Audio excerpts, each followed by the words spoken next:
These are the new Aristocraft stainless steel wheels that are offered in both 3-axle motor blocks and 2-axle motor blocks, both with the ball bearing types.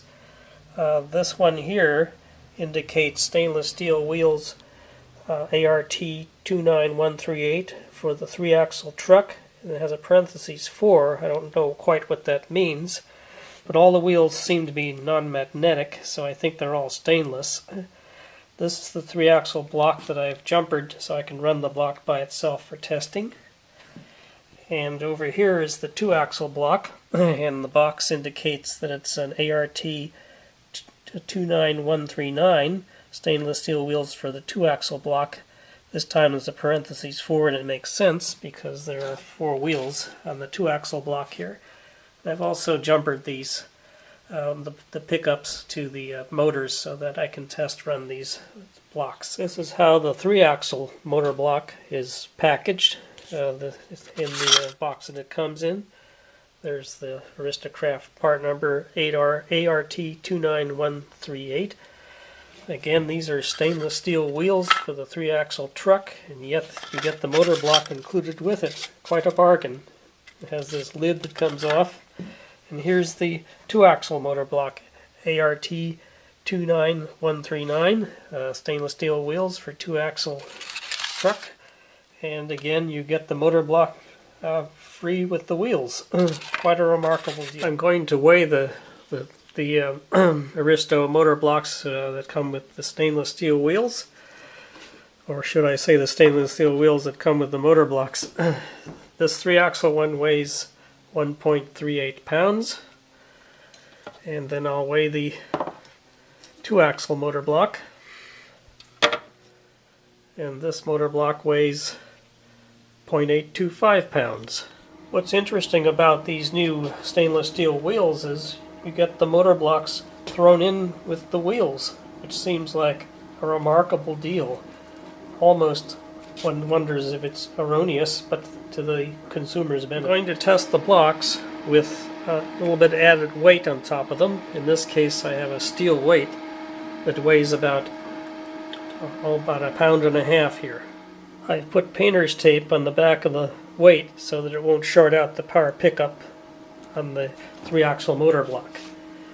I'm going to test it on these Trainline R7 turnouts.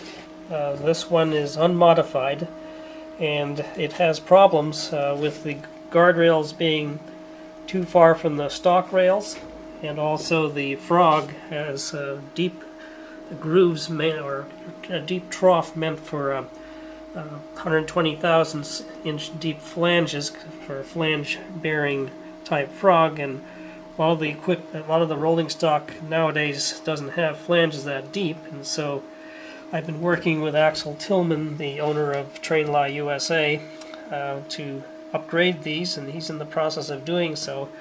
And in the meantime, I've modified one of them by putting these spacers at the wing rail side of the end of the frog, so that the wheels won't drop down and they'll be supported by the tread.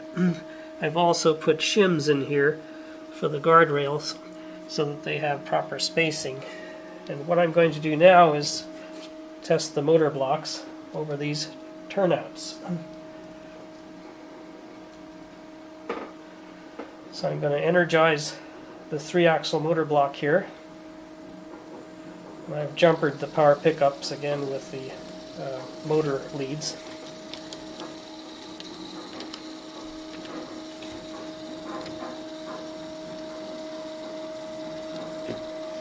I'm going to stop it here for a moment, switch the turnout, and these particular blocks seem to run very smooth compared to my first generation Aristo 3-axle motor blocks that were built before around 2004 and earlier. So these, well, you'll notice it stopped here on this Trainline turnout, and it's because of the deficiency in the turnout. So if I just move this here, I can get the power to pick up on the wheels.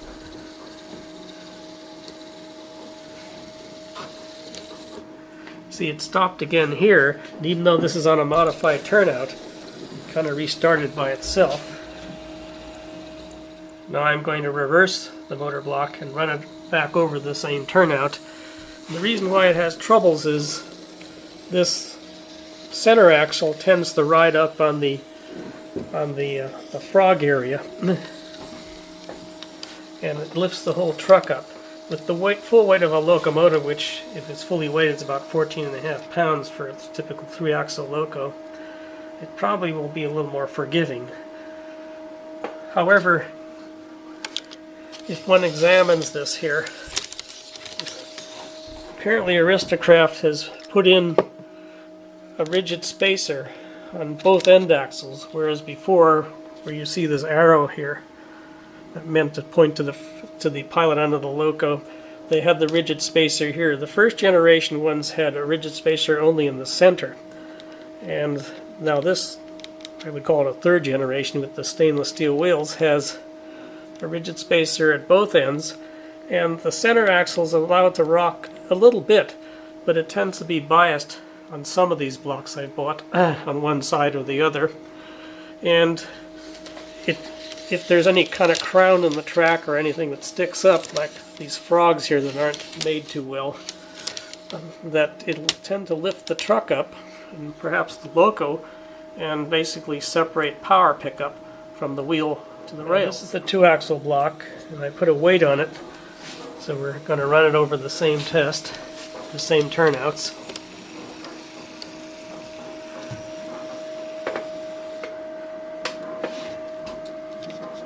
And this motor block goes in the earlier generation type Aristo locos, that is the RS3, the FA, FB types, U25B, and so on.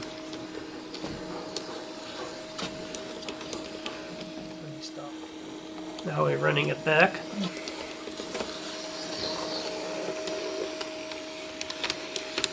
And let me run it forward once again. Maybe a little slower.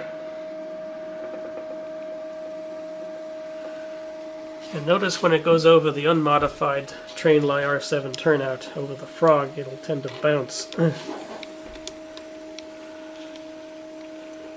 And it won't do that with how I modified the other R7 turnout. It goes over reasonably well. Now it's going back.